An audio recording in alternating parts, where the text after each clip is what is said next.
اللہ تعالیٰ بندوں کو آزماتا ہے، پرکھ کرتا ہے، امتحان لیتا ہے، طرح طرح کی نعمتوں سے اسے مالا مال کرتا ہے، کاروبار وسیع ہو جاتا ہے، اس کے لیے دولت کے انبار لگ جاتے ہیں، دنیاوی مال و اسباب اس کے لیے جمع ہو جاتا ہے، منصب ملتا ہے، عہدہ ملتا ہے، اقتدار ملتا ہے، شان و شوکت ملتی ہے، لوگوں کے دلوں میں اس کا گھر بنتا ہے، تو اس کے ذہن میں یہ بات آتی ہے کہ میرے رب نے مجھے جو عزت دی ہے میں اس کا استحقاق رکھتا تھا، اور میں اگر اس لائق نہ ہوتا تو مجھے کیوں نوازا جاتا، تو گویا میرا رب میرے اوپر راضی ہے۔ اور پھر جب محفل نعت میں مہمان خصوصی بھی بن گئے تو پھر تو ان کے نفس کو اور تسکین مل گئی۔ جب پیر صاحب نے بھی ان کو ہی اہمیت دی تو پھر انہیں لگا کہ واقعہ ہی ہمارا رب ہم پہ راضی ہی ہے، تبھی تو ہمیں مذہبی طبقوں کے اندر بھی اہمیت مل رہی ہے، حالانکہ وہ جانتے ہیں کہ ہم نے یہ دولت کیسے حاصل کی ہے، وہ جانتے ہیں کہ ہمیں سجدے کی توفیق نصیب نہیں ہے، وہ جانتے ہیں کہ آج اس محفل میں مہمان خصوصی سے تو کل ہم شراب خانے میں تھے، انہیں پتا ہے،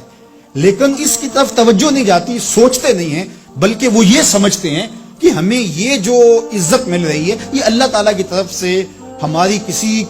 قبولیت کی وجہ سے یہ عزت ہے، حالانکہ یہ ان کی آزمائش تھی، ان کا امتحان تھا۔ دوسری بات، وَأَمَّا إِذَا مَبْتَلَاهُ، اور جب اللہ اس کو آزماتا ہے، فَقَدَرَ عَلَيْهِ رِزْقَهُ، اور اس کے رزق کو تنگ کرتا ہے، اس کو آزمائش کی بھٹی میں ڈالتا ہے،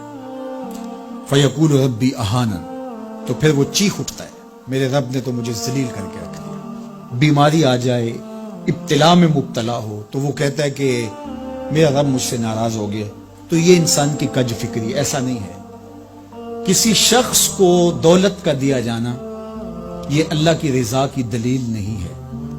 اور کسی شخص کو غربت کے امتحان میں ڈالا جانا یہ اللہ کی ناراضگی کی دلیل نہیں ہے۔ حضرت امام رازی نے لکھا ہے کہ مکے سے لے کر طائف تک 70 ایسے نبیوں کی قبریں ہیں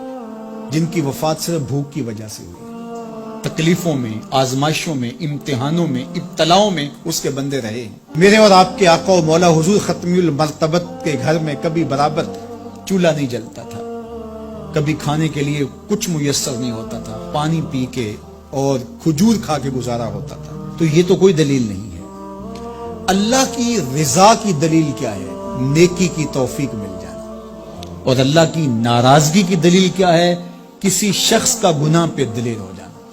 کوئی بندہ گناہ پہ دلیر ہے اور معصیت، نافرمانیاں، اللہ کے حکموں کو توڑنا اس کا مزاج ہے، تو سمجھو اللہ اس سے ناراض ہے۔ اور اگر کسی کو اللہ نے سجدے کی توفیق دی ہے،